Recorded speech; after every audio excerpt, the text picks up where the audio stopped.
आइए दोस्तों, आज सुनते हैं रवि प्रदोष व्रत कथा तथा इसकी पूजा विधि। शुरुआत करते हैं रवि प्रदोष व्रत कथा से। एक समय सर्व प्राणियों के हितार्थ परम पावन भागीरथी के तट पर ऋषि समाज द्वारा विशाल गोष्ठी का आयोजन किया गया।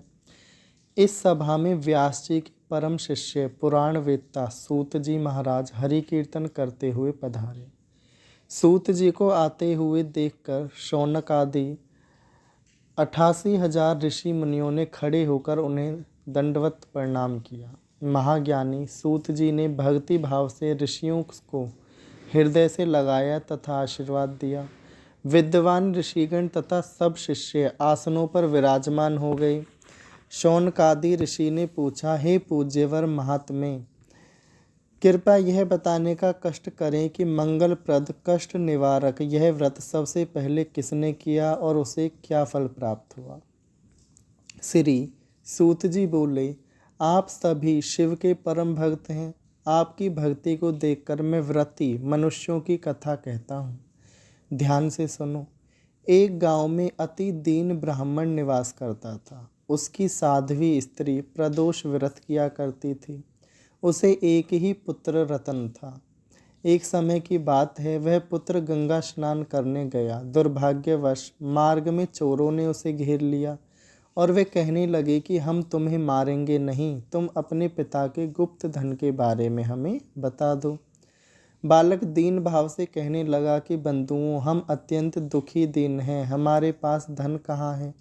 तब चोरों ने कहा कि तेरी इस पोटली में क्या बंधा है। बालक ने निसंकोच कहा, मेरी माँ ने मेरे लिए 2 रोटियां दी हैं।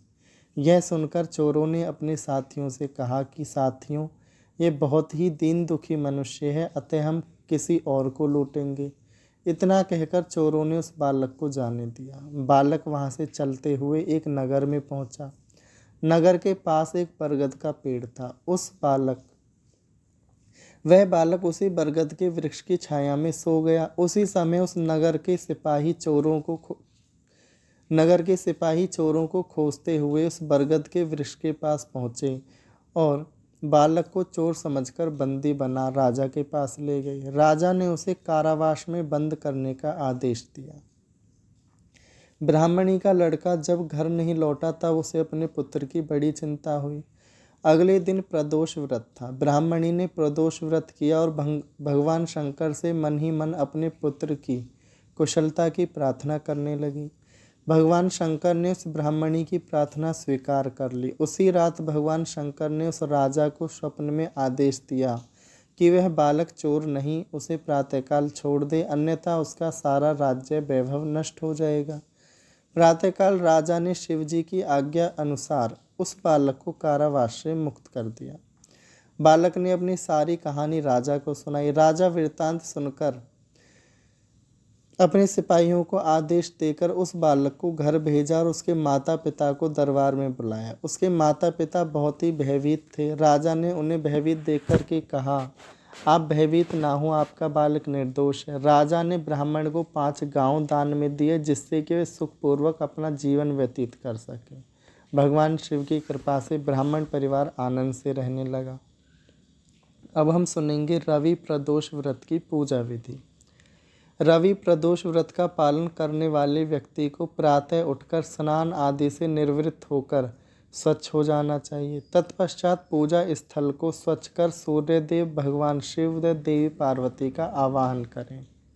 अब भगवान शिव को बेलपत्र तथा सूर्यदेव को अक्षत, फूल, धूप, दीप, लाल चंदन, फल, पान, सुपारी आदि अर्पित करें। माता पार्वती की भी विधिवत पूजा अर्चना करें। उसके बाद परिवारजनों के साथ बैठकर रवि प्रदोष व्रत कथा सुनें। प्रदोष व्रत कथा आरती सहित ही करनी चाहिए। अब आरती करें तथा स्वयं के व परिवारजनों के कल्याण की कामना करें। यह व्रत कथा यहीं पर समाप्त होती है।